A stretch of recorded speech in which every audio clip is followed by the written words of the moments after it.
I own a company called Quis Machinery, and we help manufacturers grow their businesses in the wood, plastic, and aluminum industry. So anybody working with those materials, we help them machine it. We help them create the dust that Rob here helps them to collect. And so it's everything from material handling when the sheets come in to material comes in to the waste when it goes out. And to a T, none of my customers want to talk about dust collection. It's not one of those parts that makes you money historically, unless you're doing plastic. You know, Williamson, he's in charge of Nederman sales across North America, right? For solutions, yeah. Solutions, for the solutions division. One of the largest air filtration companies in the world.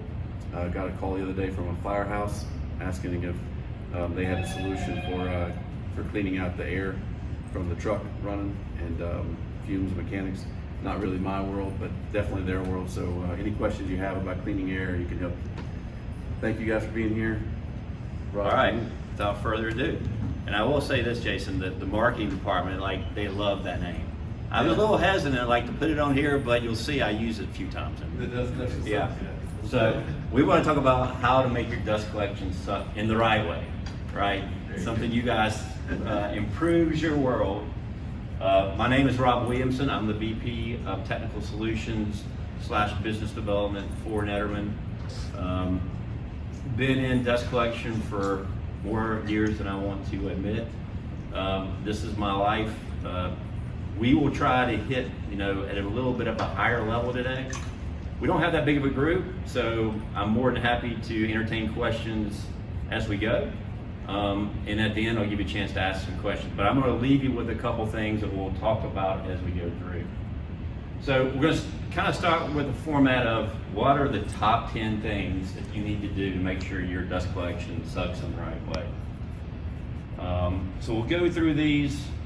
The two things that I really want you guys to take away from today, if we can accomplish this, you will be 95% ahead of everybody else in the wood processing industry, the furniture manufacturing industry. So there's going to be two giveaways or takeaways from this. One is an airflow chart, basically to determine how much airflow on your dust collection system you need. The other one is how to go through a checklist to how to see if your dust collection system is compliant with the current combustible dust safety regulations, right? So if it's compliant, I promise you, if you meet all that criteria, it's going to be safe to operate, right? So if you didn't know, OSHA just re-upped their national emphasis program for combustible dust. So they're going to be visiting a factory near you or you very soon. So they did that in February. This has been ongoing for a while. What it is it's a random selection of companies. It's not necessarily based on some kind of citation that they've given out, but they're going to show up, and they're also going to ask you for your DHA, your dust hazard analysis. So if you don't know what the DHA is, we're going to go over slightly because it's kind of more of an involved process today, but one of the handouts I give you kind of goes through some of those things that you'll have on your DHA. So your first thing that I'm going to show you is this is the dust collection survey, right? This is a very basic Excel sheet, but that's where we start when somebody says, do I have enough dust collection, starting a new factory, between our solution sales manager, the customer, the engineering department, they sit down and fill this out. I've kind of abbreviated it here, but you would have seen like a tabulation zone, because a lot of machines have multiple ports, right? The woodworking machines standardly come with their own hoods. You do have some hand sanding, some other routing that maybe you have some hoods that are made up. Maybe there's a sanding table, booth, there's lots of things there. But typically this is where we start. So you're gonna basically, to fill it out, you're gonna fill out the type of workstation it is. You're gonna tell if it's got a machine connection or not. You're gonna tell what's the velocity in feet per minute in that connection velocity, and that's going to calculate out into these other cells. The other input is there is a zone, because usually if you get in a bigger furniture factory, bigger wood process, there may be multiple zones. But it calculates, one is if you have multiple connections on the same machine, it's going to calculate what the drop diameter, what are the end on the manifold that you need. It's also going to ask you, is this basically how much are you using it per day, right? These are statistical figures that's very hard unless you do some data logging to really figure out. But most people, I say, you know, you guys, especially the people in your shop, know I've got 10 machines, I've only got 5 operators. Give us a general idea, and from there we can work at it. But then it's basically calculating what we call an optimized CFM, which is basically a statistical value that means it's an expected result. So on average, right, I need this much CFM for that machine because it only works 50%. And don't get worried about that if you don't really understand the statistics and what that means. We're going to help you with that, but at the end, we're going to look at the total, which is the total requirement that you need if you consider everything to be on. And then we're going to have an expected result, which is here is going to be 17,788, which is both of those are just tabulated by adding those together. So it's really adding subtraction. So don't get worried about what, the math that goes behind it, but do understand what the different definitions are. So we have a total requirement. We have kind of an on demand or an expected value, and somewhere in between, hopefully closer to the total, you're going to size the system. And we're going to talk about a kind of a traditional approach to sizing the dust collector. We're going to talk to a more sophisticated way to do it later on. The second thing in the top 10, so that was number 1. This is number 2. Where I see most people, go ahead. Here's the question. You have a certain amount of dust estimated for each machine. There are a lot of factors that go into that. So how do you? Good question. So the real thing is, what I tell people is, especially if you're buying a lot of new equipment, right? You've got a lot of new equipment, you've got some more, I would say, legacy equipment. The new equipment, I would always go to the manufacturer and ask them what they're asking for as far as the port velocity, right? Sometimes they'll just give you a CFM, and here you can actually adjust the CFM to kind of figure that out. The other one is most traditional, I would say, legacy pieces of equipment, from like a table saw, a very simple type of device, right? Not mechanically fed, not multi-head sanders. They're traditionally, we're going to size for 4,500 feet per minute in the port. For a machine like a CNC router, I would say a molder, high-speed panel processing, you're going to be somewhere between 5,000 feet per minute and 7,000 feet per minute in the port, right? So that's where we start. The other one would be wood waste grinders. They're a little bit higher and they take it, but the big thing is, if you're buying new equipment, or even if you just have a service agreement with the machine manufacturer, go back and ask them. If they're really, I would say, a reputable machinery company manufacturing, they're going to be able to give you that value, and all you have to do is plug it into that, plug it into this value right here. So right there. So this is all changeable, and you can see some of the connections we've actually, you're seeing a little bit higher, right? So I don't want to get in the nuance of, let's look at that, but what I'll tell you is start with a machine manufacturer, and that's going to help you fill out that value. The other thing is, if we have time, and I'm not sure I may completely kill you with a PowerPoint here, we'll go through one, and I'm more than happy to fill out one from the scratch, and just kind of like, hey, what is your machine? I'll get it on and just kind of walk through it. But to me, is if you'll get this, if you send me an email, I will send you our version of it, which I think is pretty intuitive, and you can use that. To me, it's just a way to communicate back and forth, and we can correct the value, or we can help you. You can call me, or you can email and say, no, probably you can send it to me, I'll look at it and say, no, you probably need to be a little bit higher, a little bit lower. But I promise you, if you even start with 4,500 feet per minute with everything, in most cases, you're going to be even better off than, I would say, 95% of the people out there operating equipment. Good enough? So the big part here is this kind of solution pentagon. So we need to capture the dust at the source, right? We don't want to, we want to capture the source because it's the most energy efficient way. And the other part of it is we don't want it, as soon as it gets into the air, it's going to spread everywhere, right? So we want to capture right where it's being produced. Most cases, most machines have that. We want to transport it. So the energy to capture it, the energy of the velocity that you need to capture the velocity, you need to transport it, 2 different values, and we'll go through that. You need to filter it, you need to handle the waste, but you also need these safety components, which we'll talk about it in just a minute. You don't want this, right? This is what you're looking for. This is the part where you're going to have dust build up on your rafters. You're going to have, in that case, if you cannot see through a dust cloud, that's what we call a potential to have an explosion. So if you cannot see through the cloud, most cases, if it's just a little bit of light stuff, that's not an area where you have enough dust in the air to have an explosion. If you can't see through it like that, then that means if something happens, somebody strikes an arc with a welder, somebody, they have an electrical discharge, then your whole plant could be a potential deflagration or explosion hazard. So let's just go through the primary elements of a traditionally designed system. So we're assuming all the machines are on, right? We're talking about total airflow. We're going to design the system, the pipe, everything operating simultaneously. We're going to basically size the system for the worst case scenario, which is the machine with the highest pressure requirement in the system.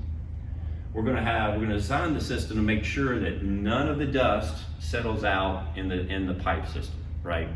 So there's multiple issues with dust falling out in the pipe system. One is very concealed, it's very hard to detect. And the second thing, what happens is, instead of your plant inside that pipe can be a fire or an explosion risk. The other one is, and I've seen this multiple times, if the system is not sized or handled right, actually the pipe puts so much weight on the ceiling that will tear down the ceiling, or possibly the supports will break and do. So you see that some cases with water, if there's a water extinguishing set in there for some reason for the flame exit spark detection, but I wanted that. You need to balance the airflow so that you have balance gates. You have a dust collector that's sized for everything to be on it 100% of the time. So everybody understands that we're sizing a traditional size system. We look at that total CFM requirement, or total volumetric flow, airflow. A lot of people call it different things. And we're going to size the dust collector to handle everything operating at once. And then there's usually now, even I would say more traditional, there's some way to control the airflow, but typically the system doesn't have any intelligence. That is, it doesn't know what's going, what's not going. So it's very difficult to say, do I have enough airflow of this specific machine if you start opening and closing glass gates, automatic gates. So this is a traditionally designed system. The one thing I'll say is, the two basic things are good. We're going to talk a lot about dots now, water dots. Depends on the situation. So don't get confused by the dots, right? We're going to talk about, what if you have this, do this. If you have that, do that. Don't get confused by the dots. Stick to those primary two things, the airflow chart, and we're talking about from a compliance, that DHA kind of checklist. To me, at this level, we're going to talk about today, those are the two primary things that I would start somebody training on. And if you want to interact for, hey, I want to redo my system, or I want to get a new system, those are the two things that you can take and you can fill out that are really going to help. But generally when we start and we look at all the operational scenarios, so you have your upfront cost, you have your cost to operate the system, that includes the electrical to power the system, could be the amount to the amount of how much it costs to haul away the waste. And then you have some maintenance costs. You got to keep the system back to its design specifications, right? We need all of these things, which basically what we've already talked about, how many shifts, dollar per kilowatt hour, which is usually supplied by your utility company. Here in North Carolina, I don't know, somewhere between 4 cents a kilowatt hour up to 10 cents a kilowatt hour. So in general terms, how much dust you're producing, machinery utilization. Don't have to worry about, if you're from North Carolina, about the altitude, but if you go to Colorado, you go to New Mexico, you go in the mountains, then the dust collector, the air is much thinner, and so you have to design the system based on those thinner requirements. And as you were saying, as I think Jason was saying, the cost of electricity. The dust collection is one of the highest users of energy in your woodworking plant. So if you don't have a handle on how much energy costs are only, the US has done pretty well. Europe, you can see what's happened in Europe over the last year. Their energy costs have skyrocketed, right? Here has been relatively stable, but you don't know what's going to happen tomorrow. And in general terms, it's money. When you talk about, this is real money, talking about a 100 horsepower motor, for 2 shifts, you're spending $35,000. If you're using it all day, you're using, you know, $52,000 a year in electrical costs, that if you just hit the light switch and turn it and run it all the time, then that's what you're going to pay. But there's means to mitigate those costs, and that's what, you know, it's a little bit more involved, but it certainly can be done. So this is what a cost of ownership model looks like. Somebody calls us and says, hey, we want to know, you know, what our cost of ownership is. They usually send that to me, and I ask for all those factors, I put it in there, and we come out with, okay, how much does it cost on any piece of equipment? How much does it cost up front, right? That's it. For any other, you're looking at option 1, option 2, option 3, right? Everybody puts in a spreadsheet, okay, how much does it cost up front? And then they're like, well, this one's 10% more than this one, this one's 20% more than the cheapest one. Which one do we buy? And it comes down to how much, right? How much does it cost up front? And then how much, in these cases, dust collection, where there's not maybe as much of a production or value add, economic value add, it comes down to what are the ratios, right? Okay, if we buy this scenario, how much is it going to cost us for the next 10 years, right? And we can see here on these different graphs, because I run these numbers constantly for people, because we're dealing with people all over North America. So what we're doing in Mexico, or what we're doing that, the cost of energy is different. It may be they're running 3 shifts, they may be running 2 shifts. So we run those numbers because as the intensity factor, which is basically the original capital cost compared to the, I just use 10 years because it's an easy number to say, how much does it cost for 10 years? You can see that a lot of these dust collection systems, because they use so much energy, that factor can be 2 to 4 times, right? So to me, the more that intensity factor goes up, the more you can kind of get more dynamic controls, automation involved up front that can save you money along the way. If it's a simple, straightforward, hey, you know, what, you know, it's a 1 shift operation, it's 8 hours a day, it's a 10 horsepower motor. I'm going to be really cautious about, let's put all our bells and whistles on this, let's do all these different things, that it just doesn't justify the expense, it doesn't justify the complexity. So you may have heard these 2 values, but I wanted to introduce it here, at least at top level. So most things you see you walk into most wood processing is low vacuum technology, right? So machine has a port, we connect to it. Typically they're 4 inches to 20 inches in diameter, probably 20 inches is very, very few, but let's say 10 to 14 inches. And it's really sized for a lot of volume of air with what we consider a lower pressure. And then there's this other technology that we use in a lot of other industries, right? Where, and we introduce it to the wood, but they're not as necessarily where we're using it. It's a very, very high pressure at a low volume. And it really gets down to how do I know which one to use? So if you've got an area like a machine hood, you're going to use, most cases, low vacuum. If you have like hand tools or even a central vacuum system, you're going to use high pressure, low volume, what we call high vac, or what a lot of people say high vac. They both have a lot of, you know, benefit to doing it, and that's why I introduce it here, because we use a lot in the aerospace industry, right? Aerospace industry, every piece is very, very important, and they will vacuum off all of the pieces, even after they route it and they still have dust collection on it. Before they send it down the line, they will vacuum that part off, and they vacuum the floor. But what I'm seeing in the woodworking industry, RV market, now people have gotten a lot more discernible about the products that they have. So now we have people in the RV market saying, hey, you know, we're getting rejects because we send it to the end customer and they find some dust here or there or everywhere. We want to make sure that these, you know, that it sends a sparkling clean. There's not dust in the cabinets. There's not dust here. So people, and especially as you get more into automation and dust effects, the sensors in the production lines or robots, all of these things that have more mechatronics on them. It's important that this part of it, we at least, I want to introduce it to you. So if you would, let me just do it. It'll probably take you further to find it for me to hit it. So I just want to give you an example of this. You see it more on a, you see this more on hand tools in some cases. Well, what you see is for high vacuum, you're having to pull a lot more pressure because the size of the orifice is very much small.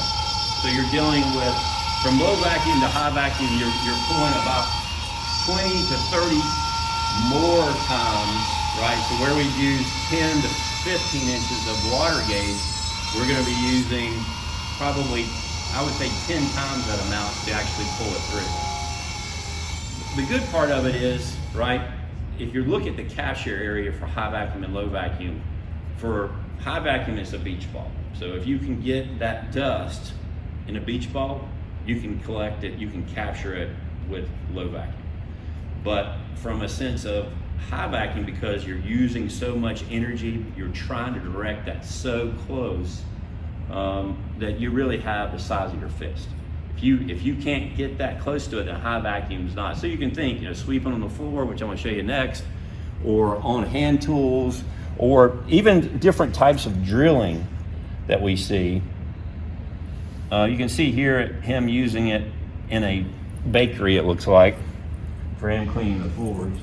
But I do think that the woodworking industry, which I've been in for a long time, the progressive companies are starting to talk about this, right? They're talking about how do we not only vacuum the parts, how do we vacuum the floor, how do we even get more with the capture hoods on machines if we can, right?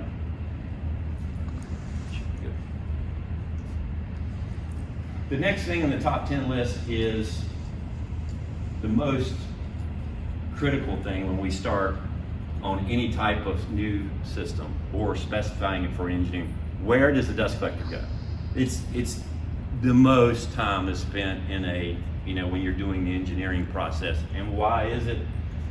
There's a lot of nuances. The dots, again, depends on the situation, right? Is it inside? Is it outside? Is it close to an electrical? Is it to an egress? Is it, it depends on the situation. That's why I don't want you to get confused. You're going to hear a lot of me say that, but today, don't be overwhelmed with that, but do kind of use the two tools that I've talked about to help you come up with that answer, right? Or at least help somebody come up with the answer for you, right? So property lines, I've seen it, okay, you got a rail, spur behind you, right?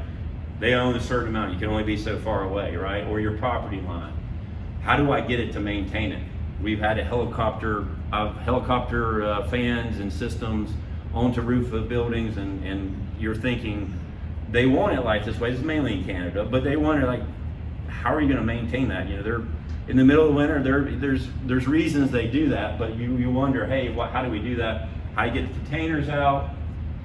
One of the other one is this thing about a restricted zone. So we're going to talk about air material separators and the risks as far as fires and explosions, but where that goes, there's relief vents, and you need to know if there's an explosion, they're meant to control the release of that energy in a certain direction.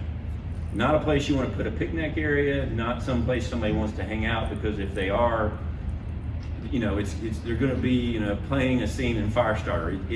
This is not, some place, and they restrict that. So here is, we take the whole purpose of a dust collection system is an engineering control to keep the production area from becoming a classified area. So we're taking all that dust, we want to get it out of the production zone. That's where production areas where all the people are, where most of your assets are, all the equipment, all your computer systems. We're trying to suck that all out, right? If you get a good one, then they're going to do it. It's going to get most of that, not all. So you're going to get that out, but then you're going to concentrate it in this big box outside. By doing that, you've done a good thing, because now we've moved all that dust, and what we're talking about, the proximity of the dust collector.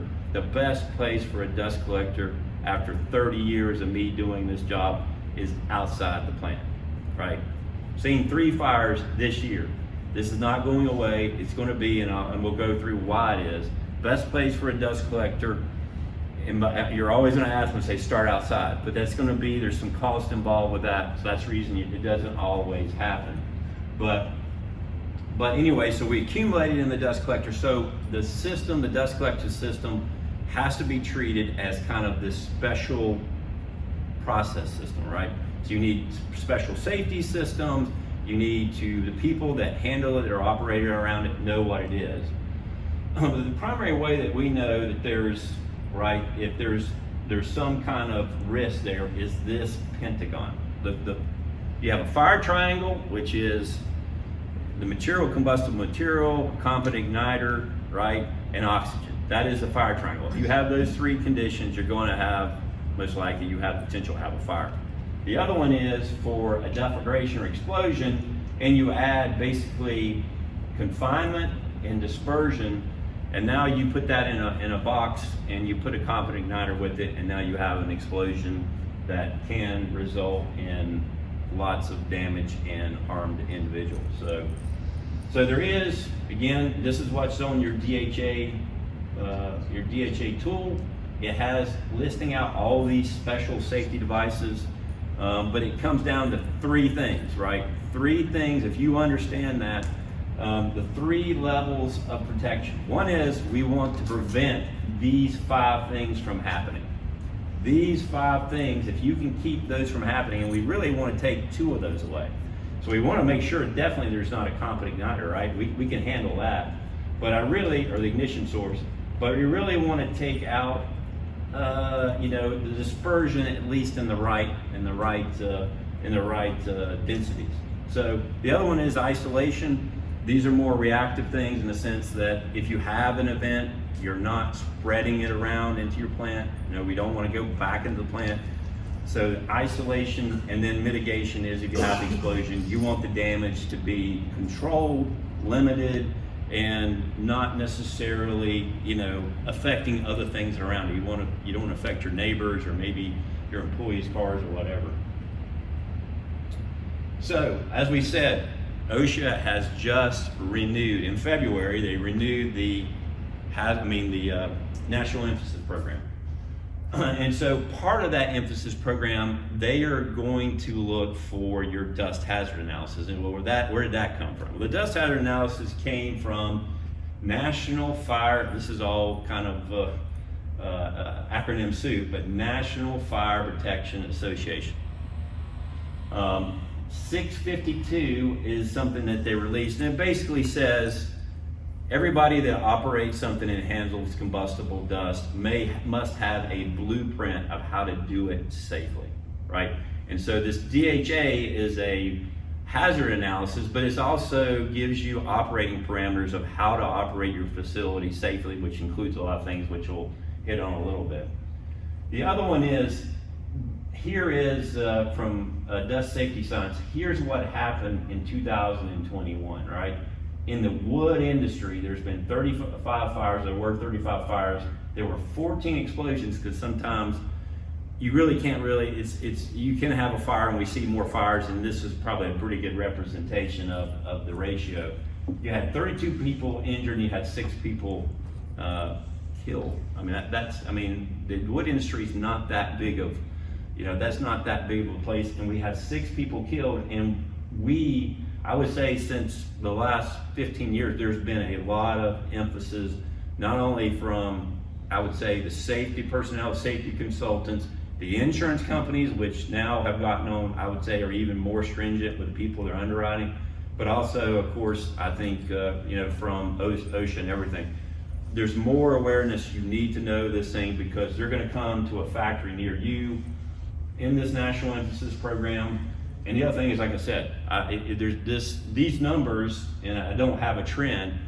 The issue is these numbers, I would say 2008, they went up and they've never really gone down. After the Imperial Sugar Fire, I don't know if you guys know that, down in Savannah, where the whole plant exploded, and it was on 60 Minutes about combustible dust.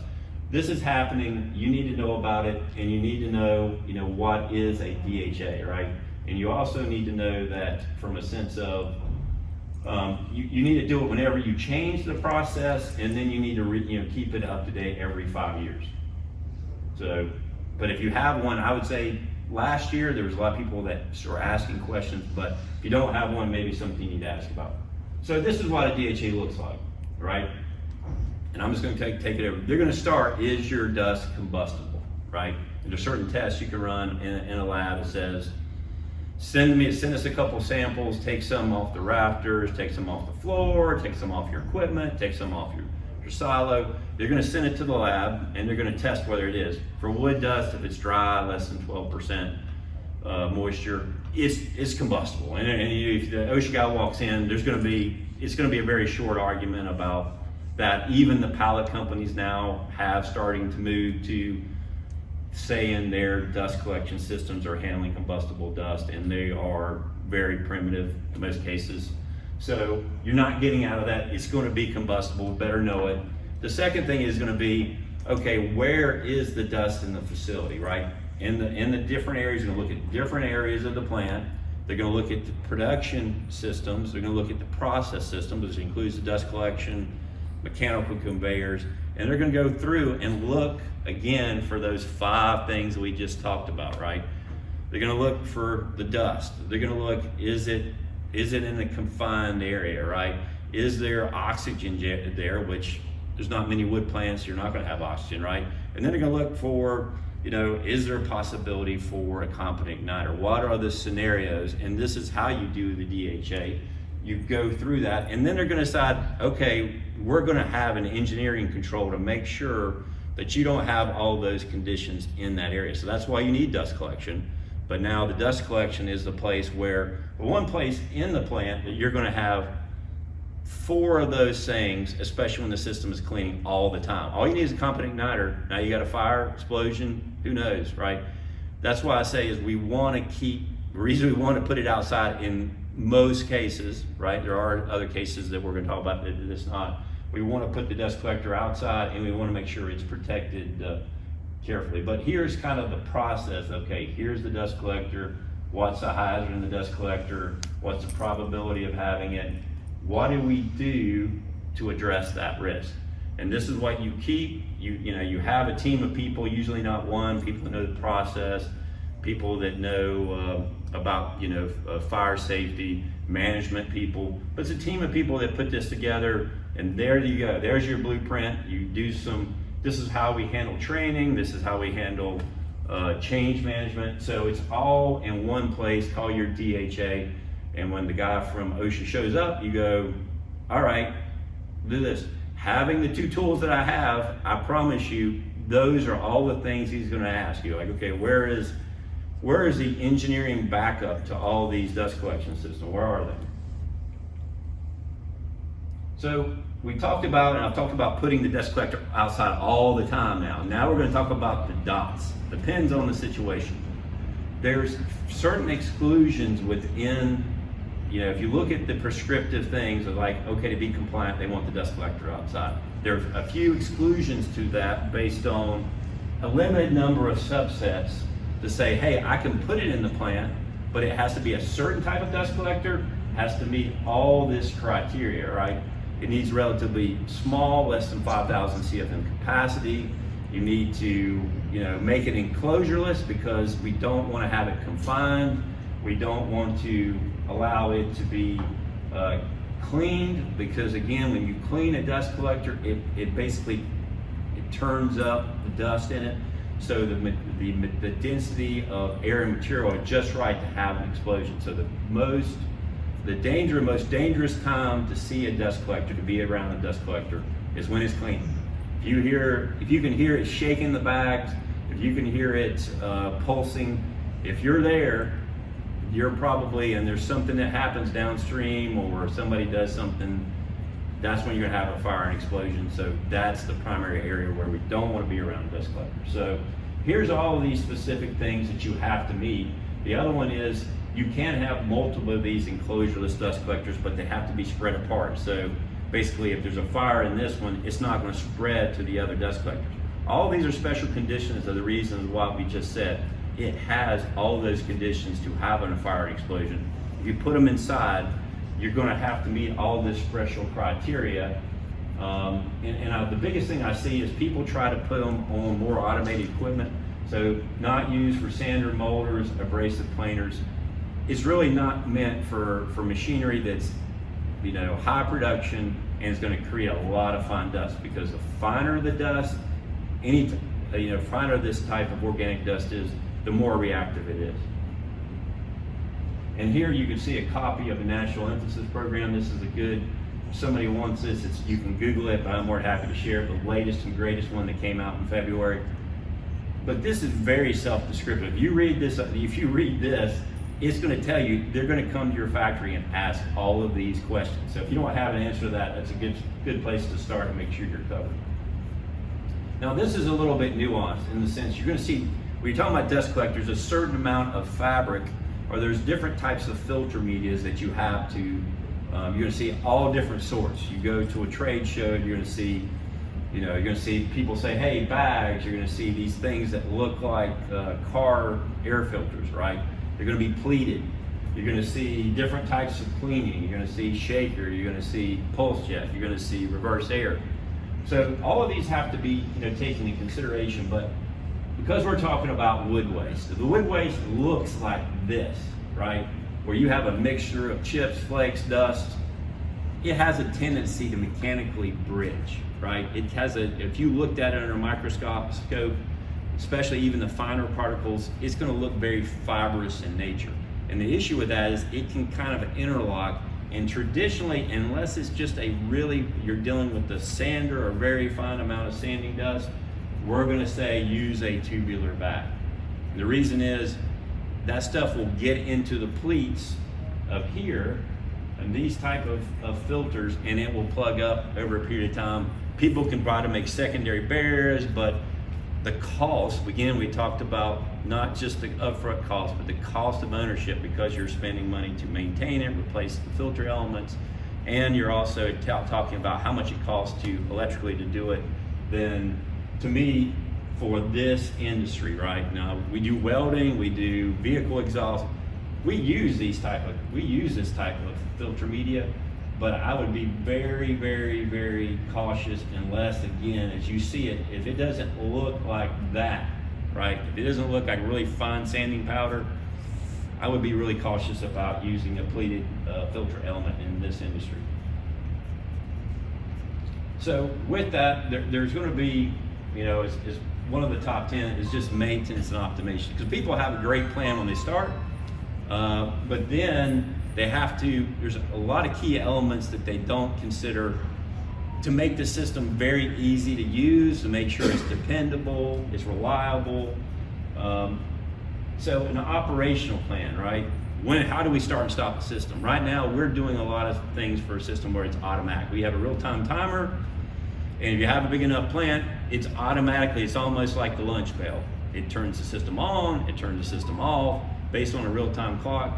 And it just makes it easy for everybody in the plant, because I can tell you, one of the biggest energy wasters of woodworking plant is you walk in at lunch and you hear the dust collection system on and there's nobody operating the equipment, right?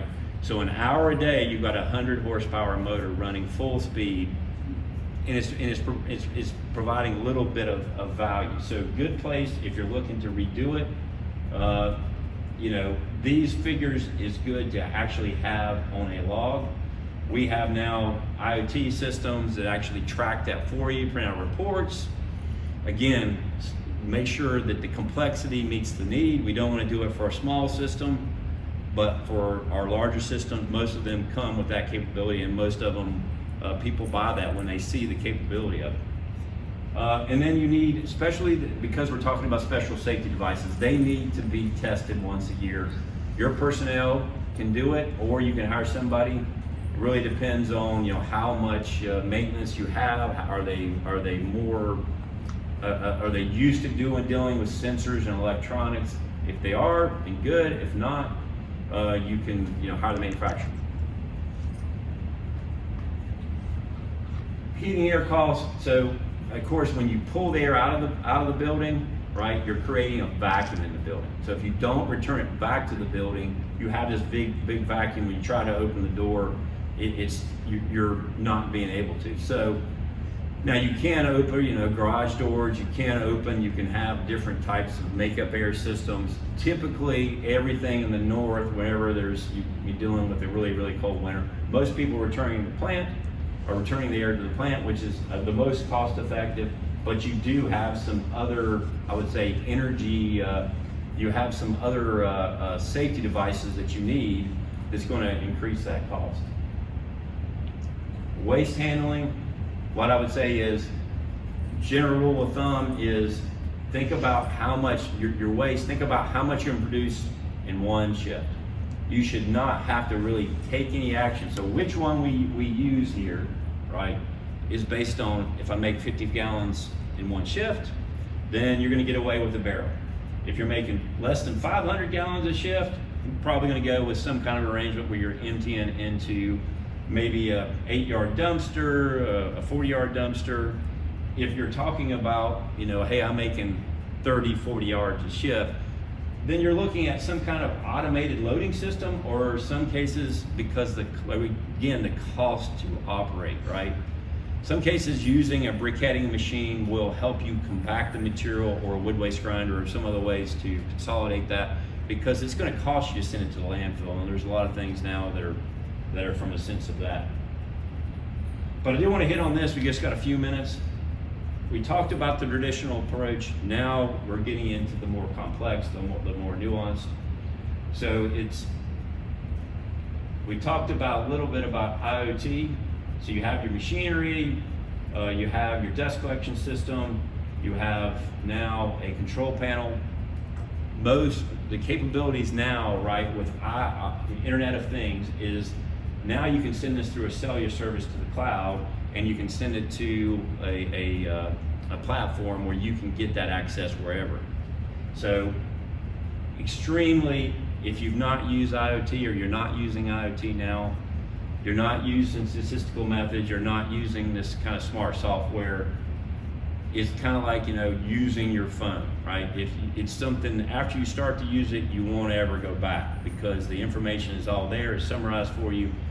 What you got to think about, this is where it gets a little bit overwhelming, is think about, before you put any of these systems in, is what are you going to do with the information? What decision are you going to make? So here is the information. It's summarized and use it for specific application.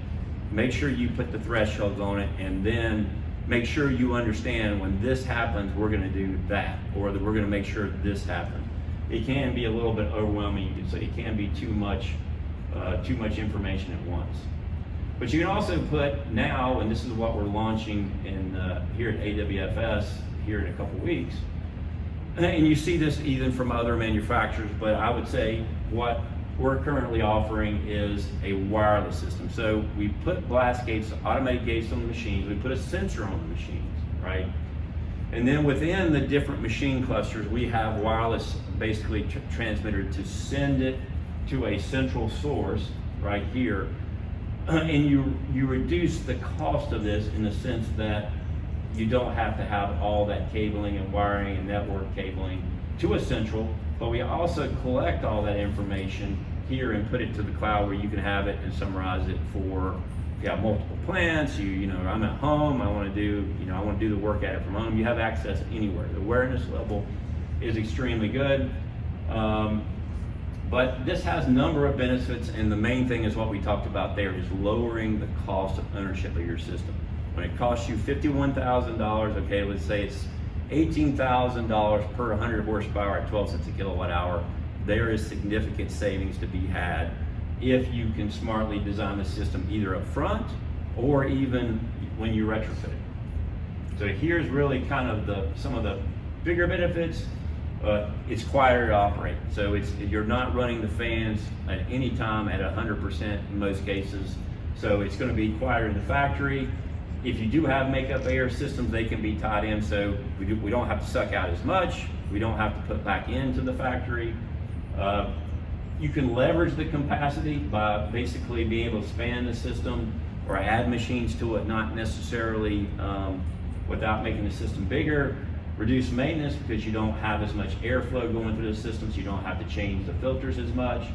combustible dust, because it's always with this type of information, it's telling you exactly the velocities in the system at all times.